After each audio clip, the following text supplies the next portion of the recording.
مبدئيا كده خطيبك زيه زي اي حد في الشارع.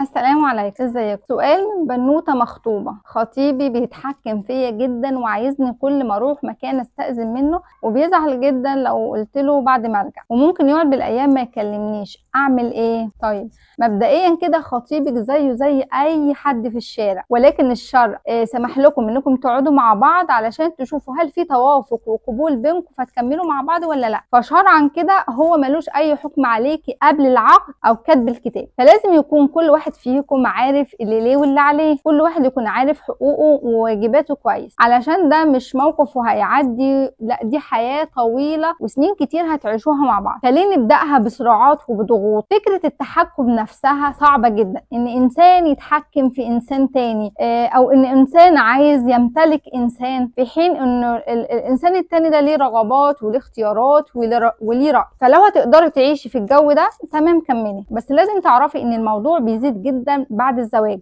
دايما اي صفة سلبية في الخطوبة اضربيها في 10 بعد الزواج، لان في الخطوبة كل واحد بيحاول يطلع افضل ما عنده وبيحاول يتحكم في كل تصرفاته، لكن بعد الزواج كل الاقنعة بتسقط، ومع الضغوط والمشاكل والمسؤوليات الموضوع بيزيد جدا للاسف.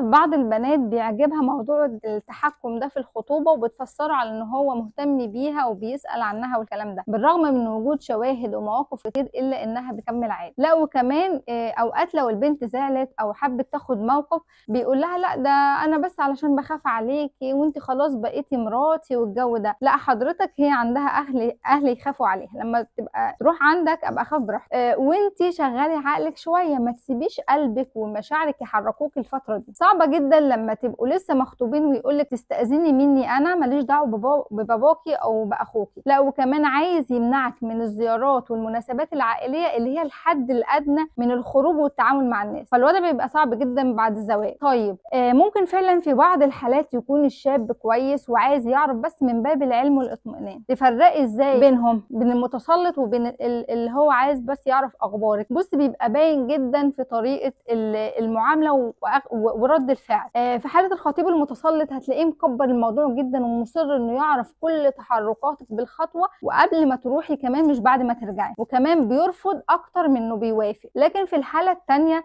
بيبقى مديكي مساحه من الحريه ومش بيعترض انك تخرجي، وما عندهوش مشكله اصلا انك تعرفيه بعد ما ترجعي، لكن هو بس بيحب يعرف علشان يبقى مطمن عليكي ويتابع معاكي وكده.